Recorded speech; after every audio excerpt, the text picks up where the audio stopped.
In 1984, a defining moment in gaming was on the horizon. A game of precise punches and kicks was about to take the world by storm. Kung Fu Master was developed by Irem and created by the legendary Takashi Nishiyama. This wasn't just another arcade game, this was the beginning of something special. Released under the name Spartan X in Japan, Kung Fu Master demanded precise movement which mirrored real martial arts techniques. This captivated players and enabled them to unleash their inner Kung Fu Master.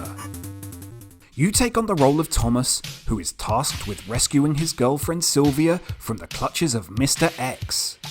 This story was loosely based on the Jackie Chan film Wheels on Meals, which was known as Spartan X in Japan. The game takes significant liberties with the film's plot and takes more inspiration from the pagoda battle from Bruce Lee's Game of Death.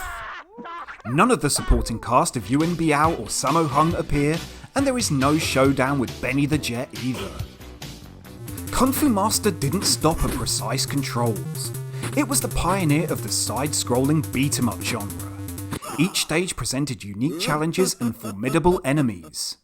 Players faced off against a variety of foes, from knife throwers to snakes and dragons.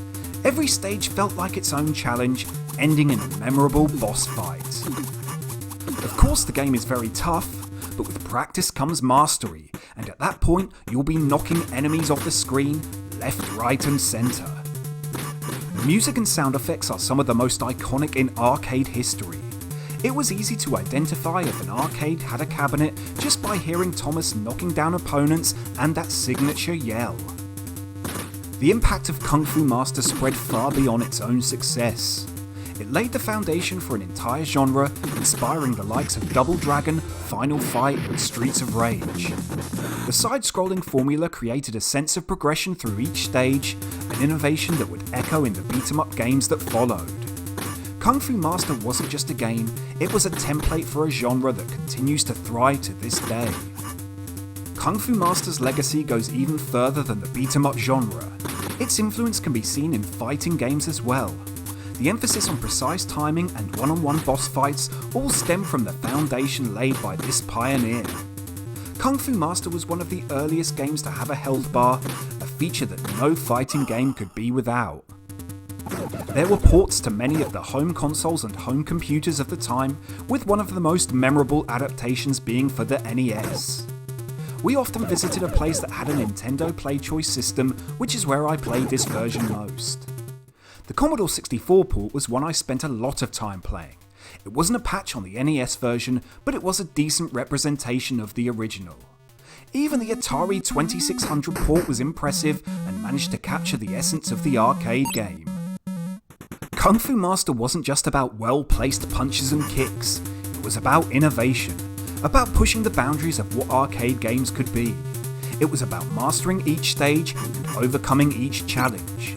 After 40 years, Kung Fu Master's legacy lives on in the games it inspired and the memories it created. There is even an impressive Pico 8 version, which is a demake that I would definitely recommend checking out. Takashi Nishiyama's journey was only just beginning with Kung Fu Master, and his vision would continue through the decades that followed. He left his mark on Street Fighter before forging his own path with the Fatal Fury series and forming Dimps Corporation in the year 2000.